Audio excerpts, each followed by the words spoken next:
अरे रूपा, मेरा खाने का टिफ़िन तैयार हो गया हो तो जल्दी से दे जाओ। ऑफ़िस के लिए लेट हो रहा हूँ। आज मेरी ऑफ़िस में बहुत ज़रूरी मीटिंग है।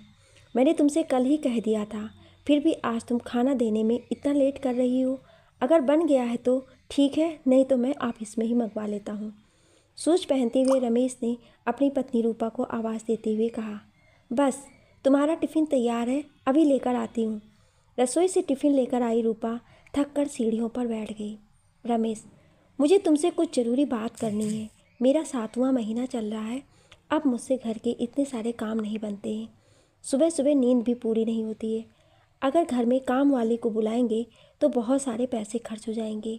इस बारे में हम ऑफिस से आने के बाद बात करेंगे और इसका कोई ना कोई सॉल्यूशन ज़रूर निकाल लेंगे। तुम चिंता मत करो रूपा, बस एक हफ्ते की और बात है। हम कुछ ना कुछ ऐसा करेंगे जिससे तुम्हारे सारे काम आसानी से हो जाएंगे और तुम्हें खूब आराम ही आराम मिलेगा। रूपा की आंखों में चमक आ गई। चहकते हुए बोली, ऐसा क्या करने वाले हो? बस तुम देखती रहना। मेरे मन में एक प्लान बहुत समय से था, पर उसको तुम्हें बताने का टाइम ही नहीं मिल रहा था। लेकिन हाँ, अब मौका है तो ज़रूर करेंगे। रूपा पूरे दिन अपने पति रमेश का इंतज़ार करती रही कि जल्दी से वो आए और उसके पति का प्लान सुने। शाम को रमेश आकर कहता है, रूपा तुमसे घर के काम धाम नहीं बनते हैं, इसलिए मैं सोच रहा हूँ गांव से माँ और पिताजी को इधर ही बुला लूँ, जिससे तुम्हारा काम धाम भी आसानी से हो जाएगी और माँ तुम्हारी टेक केयर भी करती रहेगी। अपने सास ससुर के आने की बात सुनकर के रूपा का मुंह बन गया।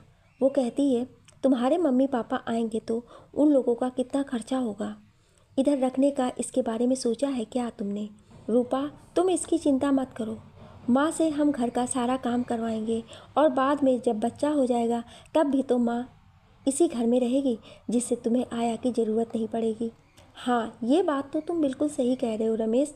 मेरी माँ का भी फ़ोन आया था, वो भी यही कह रही थी अपनी सास को पूरे 1 साल के लिए बुला लेना, जिससे बच्चों के सारे काम वो करती रहेगी। पर रमेश, माँ तक तो ठीक है, पिताजी का क्या काम है? इनको हम इधर बुलाकर क्या करेंगे? पिताजी को गांव में ही रहने दो, उनको उधर बुलाने की कोई ज़रूरत नहीं है, सिर्फ माँ की ज़रूरत है। रूपा, तुम समझती नहीं हो। अगर हम माँ को अकेला इतने समय के लिए बुलाएंगे तो वो नहीं आएंगी, इसलिए हमें पिताजी को साथ ही बुलाना पड़ेगा, क्योंकि गांव में उनके खाने पीने की बड़ी समस्या होती है और पिताजी भी बाहर के सारे काम करते रहेंगे। सब्जी लाना, दूध लाना, घर के सारे काम पिताजी देखेंगे। हम दोनों घर की जिम्मेदारियों से पूरी तरह से फ्री रहेंगे और फिर पिताजी को पेंशन भी तो मिलती है। तुम ये क्यों भूल जाती हो कि जब वो इस घर में आएंगे तो वो अपनी पेंशन का पैसा भी इसी घर के खाने पीने में खर्च करेंगे और हमें खाने पीने के पैसे भी खर्च नहीं करने पड़ेंगे। सारे पैसे पिताजी से खर्च करवाएंगे। रमेश की बात सुनकर रूपा खुश हो जाती है और अपने सास ससुर को अपने पास बुलाने के लिए तैयार हो जाती है। रमेश अपनी माँ को फ़ोन करके कहता है, माँ, रूपा की तबीयत बहुत ख़राब है। उसका 7वां महीना चल रहा है। काम धाम करने में भी बड़ी समस्या होती है और इधर तो इतनी आसानी से काम वाली भी नहीं मिलती है।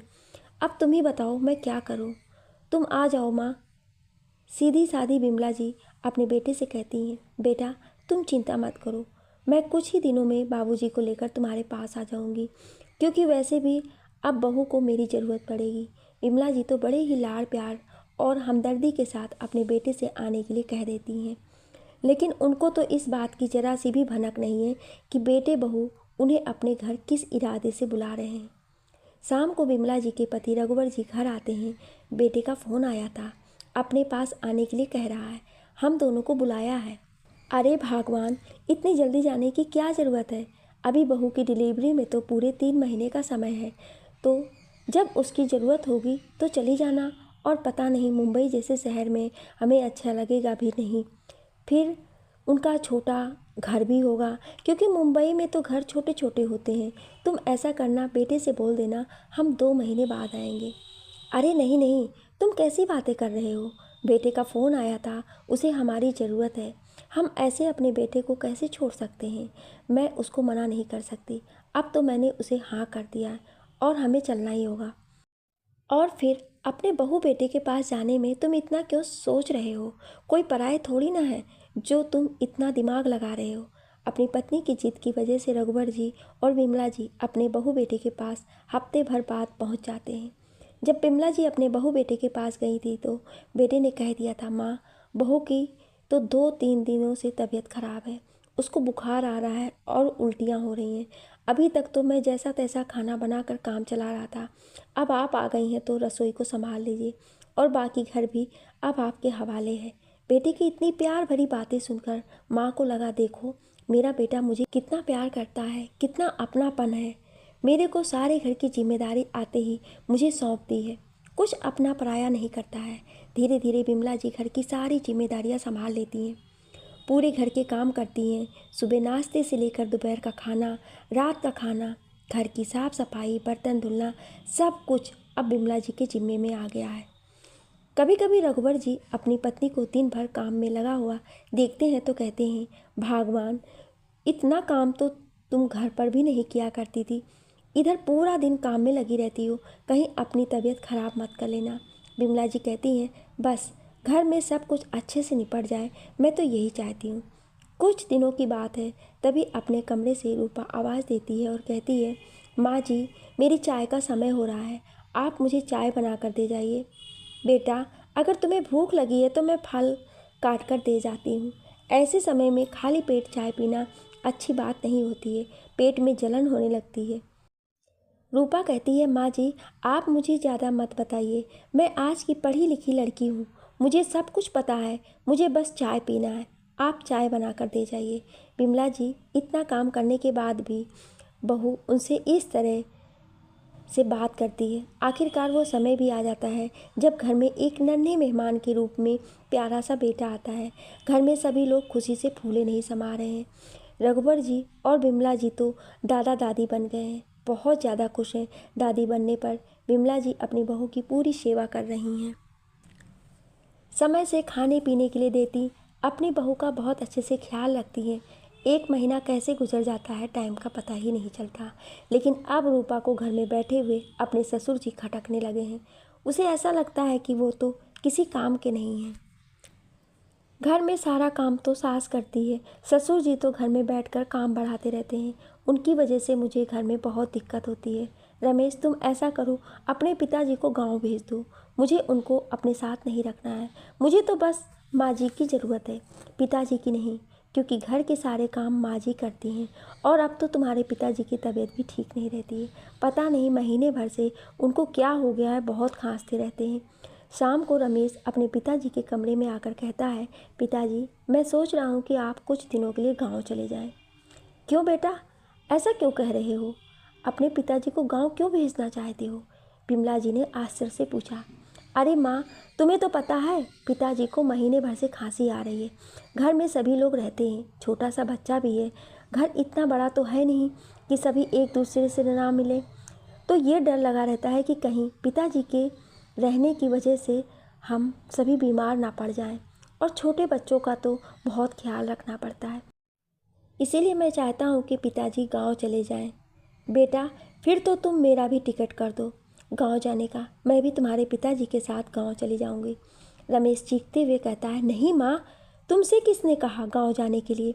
तुम गांव नहीं जाओगी, तुम इधर ही रहोगी और तुम्हारी ज़रूरत तो अभी इधर ज़्यादा है।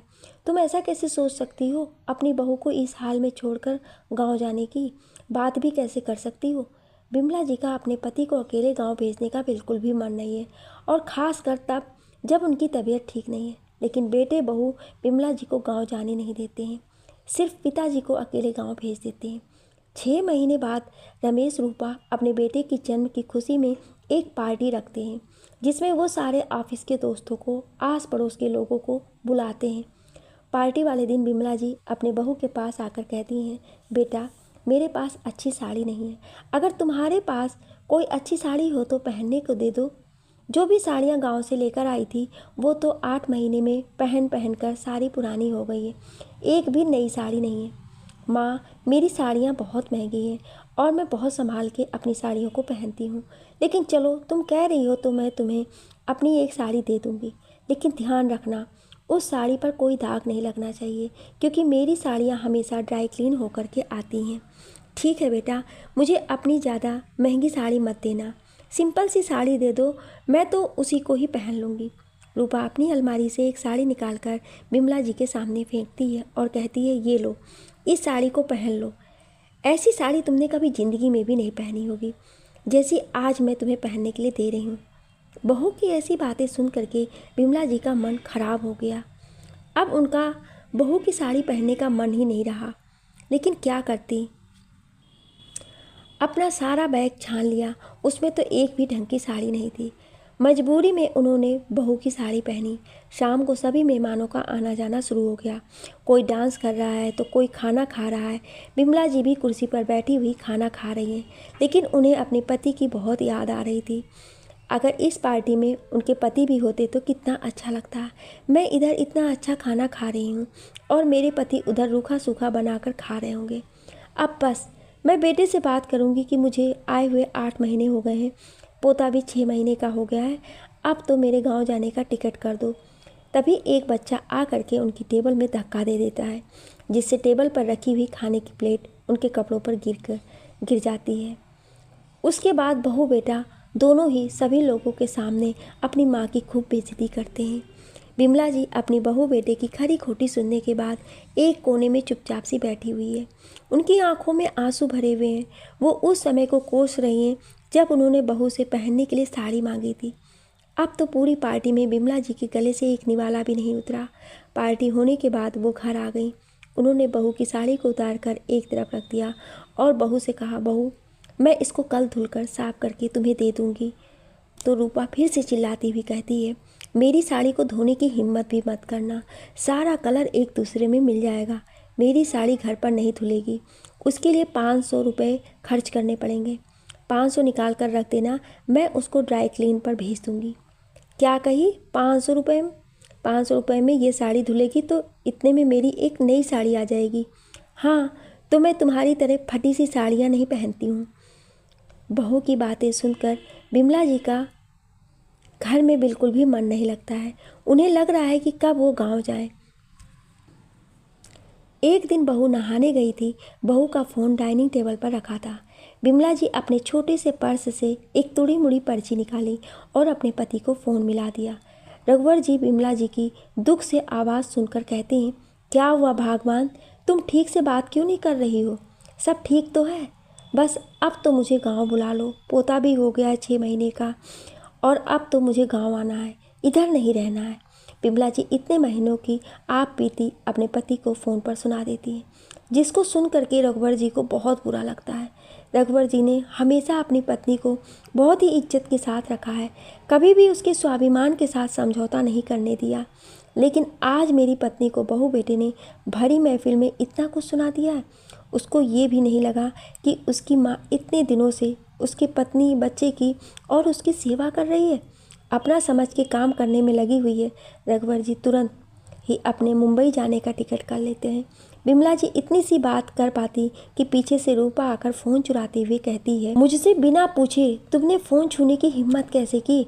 और किससे बात कर रही हो? शर्म नहीं आती चोरी छुपे बात करने में? अरे बात करनी थी तो मुझसे पूछ कर लेती। बेटा मैं तो सिर्फ गांव में तुम्हारे ससुर जी से बात कर रही थी, उनकी तबीयत के बारे में पूछ रही थी। अब बहू मुझे गांव जाना है, तुम्हारे पिताजी ने टिकट कर लिया है, वो 2 दिन में मुझे लेने आ रहे हैं। रूपा अपनी सास के गांव जाने की बात पर कुछ नहीं कहती है, क्योंकि उसका तो सारा काम निकल गया था। बेटा भी हो गया था 6 महीने का।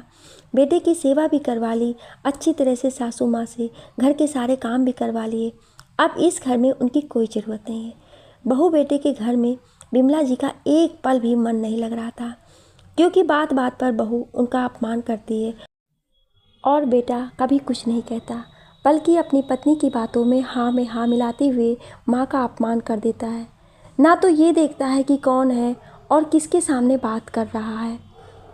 2 दिन बाद रघुवर जी बहू बेटे के घर आ जाते हैं। रघुवर जी अपने साथ 2 पैकेट लाए हैं। वो पैकेट डाइनिंग टेबल पर रख देते हैं। थोड़ी देर बाद बहू अपने कमरे से निकल कर आई। उन पैकेट को देखकर खोल कर देखने लगी। उसमें तो बहुत सुंदर सुंदर महंगी साड़ियाँ रखी हुई हैं। बहू को लगा ये साड़ियाँ मेरे पति देव मेरे लिए लेकर के आए हैं। उसे तो भनक भी नहीं थी कि उसके ससुर जी भी आ गए हैं, क्योंकि जब वो आए थे तो रूपा उस समय अपने कमरे में आराम से सो रही थी। पिताजी के आने के कुछ समय बाद ही रमेश भी ऑफिस से घर आ गया था, तो उसे लग रहा था कि रमेश उसके लिए कुछ सरप्राइज़ गिफ्ट लेकर आया है। रूपा फटाफट से साड़ी अपने कमरे में लेकर के गई और उनमें से एक साड़ी पहन ली। बहुत ही सुंदर साड़ी थी।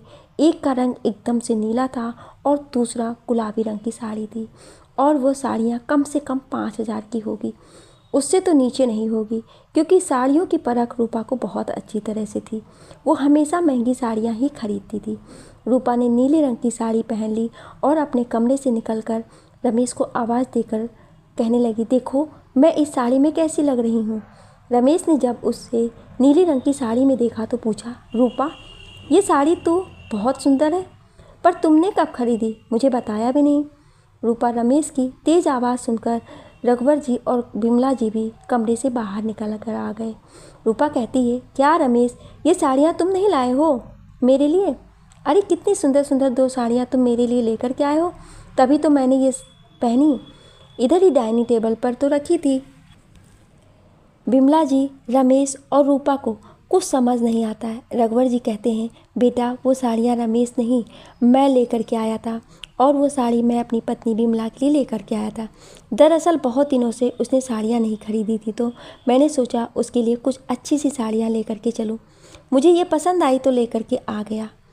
अपने ससुर जी की बात सुनकर रूपा के बदन में तो आग जैसे लग गई। उसे तो ऐसा लग रहा था कि उसने साड़ी को पहनकर बहुत बड़ी गलती कर दी। रमेश गुस्साते हुए कहता है, क्या पिताजी ये साड़ियाँ आप लाए हो? इतनी सुंदर और महंगी साड़ियाँ, वो भी माँ के लिए? माँ इतनी महंगी और सुंदर साड़ियाँ कब से पहनने लगी? और बुढ़ापे पर इतनी महंगी साड़ियाँ पहनकर उनको जाना भी कहाँ है? रघुवर जी अपने बेटे बहू की बातों से पहले ही दुखी थे, लेकिन जब उन्होंने अपने बहू बेटे के मुंह से इस तरह की बातें सुनी तो वो गुस्सा होते हुए बोले, क्यों बेटा, महंगी साड़ी पहनने का हक सिर्फ तुम्हें है? क्या तुम्हें महंगी साड़ी पहन सकती हो? तुम्ही ने तो कहा था ना कि तुम्हारी माँ सूती साड़ी पहनने लायक भी नहीं हो, क्योंकि वो महंगी साड़ी पहनना ही नहीं जानती, इसलिए मैं उनके लिए महंगी साड़ियाँ लेकर के आया हूँ। रमेश, ये मत सोचना कि वो महंगी साड़ियाँ पहन नहीं सकती। मैं भी अच्छी खासी नौकरी करता था, अभी भी मुझे पेंशन मिलती है, लेकिन वो तो बिमला जी हमेशा साधारण ज़िंदगी जीना पसंद करती हैं, इसलिए उन्होंने कभी महंगी साड़ियाँ नहीं खरीदी। अपने बच्चों की पढ़ाई लिखाई में हमेशा पैसे खर्च करने के लिए कहा, लेकिन अपने ऊपर उन्होंने ज़्यादा पैसे कभी खर्च नहीं किए हैं। इसलिए आज सोचा कि अपनी पत्नी को महंगी साड़ियाँ पहनने के लिए देते हैं, जिससे कम से कम कोई उसे ये तो ना कह सके कि तुम महंगी साड़ी नहीं पहन सकती हो। ससुर जी के मुंह से ऐसा जवाब पाकर रूपा और रमेश पानी पानी हो गए। उन्हें तो जवाब ही नहीं मिल रहा था कि वो अपने माता पिता को क्या जवाब दें। रूपा अपने कमरे में चली गई। रमेश भी दीवालों को देखने लगा, अगल बगल झांकने लगा। चलो बिमला, तुम अपना सामान तैयार कर लो, आज हम शाम को ही ट्रेन से गांव के लिए निकल जाएंगे। अब इधर रहने की तुम्हें बिल्कुल भी ज़रूरत नहीं है। हम अपने घर में बहुत सुखी से हैं, बहुत अच्छे से रह सकते हैं। एक बार रघुवर जी हाल में खड़े होकर के आवाज़ देते हुए कहते हैं, बहू जरा वो महंगी वाली साड़ी लाना, वो तुम्हारी सास की महंगी साड़ियाँ हैं। अब तो तुम अपनी सास से नहीं कहोगी कि उसे महंगी साड़ी पहनने का शौक़ नहीं है। अब तो तुम्हारी सास भी महंगी साड़ियाँ पहनने लगी हैं। अपने ससुर जी से रूपा ने ऐसा जवाब पाया कि बिना थप्पड़ खाए ही उसकी गाल पर ऐसे लग रहा है किसी ने झन्नाटेदार थप्पड़ मारा हो। वो जल्दी से उन साड़ियों को वापस पॉलीथीन में रखकर डाइनिंग टेबल पर रखकर चली गई। जाते समय रघुवर जी अपने बेटे रमेश से कहा, बेटा तुम्हारी माँ ने तुम्हें बहुत लाड प्यार से पाल पोस कर बड़ा किया है। तुम्हारे किसी भी शौक़ में उसने कभी कमी नहीं रखी, लेकिन उसे क्या पता था जिस बेटे के लिए वो ज़िंदगी भर इतना त्याग करती आई है, बाद में वही बेटा उसके त्याग का मजाक उड़ाएगा। तुम जैसे स्वार्थी बेटों के कारण ही बूढ़े माँ बाप बुढ़ापे पर दुखी रहते हैं। तुम जिंदगी में आगे बढ़ तो गए, लेकिन अपने माँ बाप को पीछे छोड़ गए। जिसने तुम्हें उंगली पकड़कर उठाकर इस लायक बनाया, इस ऊंचाई पर पहुँचाया, उस ऊंचाई पर पहुँचकर तुम उसे देखना ही भूल गए। अरे बहू तो पराए घर से आई, लेकिन तुमने तो अपनी माँ का संघर्ष तो देखा था, तो कम से कम तू ही अपनी माँ का साथ दे देता। एक साड़ी ही तो गंदी हुई थी। अरे तेरे लिए तो तेरी माँ ने कितनी साड़ियाँ गंदी की थी, तुझे इसका अंदाज़ा भी नहीं है। इतना कहकर रघुवर जी अपनी पत्नी का हाथ पकड़कर अपने गांव के लिए निकल जाते हैं। पीछे से बेटे और बहू पश्चाताप की अग्नि में जलते रह जाते हैं। हालांकि उन्हें बाद में अपनी गलती का एहसास होता है और वो कई बार फ़ोन करने की कोशिश भी करते हैं, लेकिन उधर रघुवर जी अपने बहू बेटे का फ़ोन ही नहीं उठाते हैं।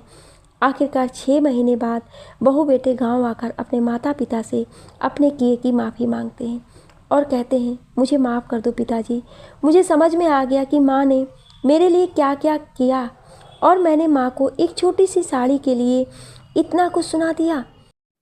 ये मुझसे बहुत बड़ी भूल हो गई। मुझे माँ से वो सब नहीं कहना चाहिए था। मुझे माफ़ कर दो माँ। ये कहकर रमेश रोने लगा। बिमला जी अपने बेटे को माफ़ करते हुए कहती हैं, बेटा मुझे तुमसे पूरी ज़िंदगी कुछ नहीं चाहिए, क्योंकि तुम्हारे पिताजी को पहले से ही पेंशन मिलती है। तो तुम ये कभी मत सोचना कि मैं तुमसे पैसों की कोई उम्मीद रखती हूँ, क्योंकि तुम्हारे पिताजी को जितनी पेंशन मिलती है उतने में हम अपना बुढ़ापा बहुत अच्छे से काट लेंगे। लेकिन हाँ, इज्जत और मान सम्मान ज़रूर देते रहना, उसके बिना हम नहीं रह पाएंगे। अगर इतना सा रिश्ता बनाए रखना चाहते हो तो अपने माँ और बाबूजी का हमेशा सम्मान करना। तो दोस्तों, ये बात सच है कि माँ बाप हमारे लिए बहुत कुछ कुर्बानियाँ देते हैं, खुद पटा पुराना पहनते हैं, लेकिन अपने बच्चों को ब्रांडेड जूते पहनाएंगे, ब्रांडेड कपड़े पहनाएंगे और वही बच्चे बड़े होकर के माँ बाप के पहने हुए कपड़ों की हंसी उड़ाने लगते हैं, माँ बाप के जीवन शैली पर उंगली उठाने लगते हैं, जबकि उन्हें ऐसा नहीं करना चाहिए। लिखने और बोलने में कोई त्रुटि हुई हो उसके लिए क्षमा प्रार्थी हूँ। आपको ये कहानी कैसी लगी हमें कमेंट करके ज़रूर बताएं और ऐसी ही कहानियाँ सुनने के लिए हमारे चैनल को सब्सक्राइब ज़रूर करें। Thank you.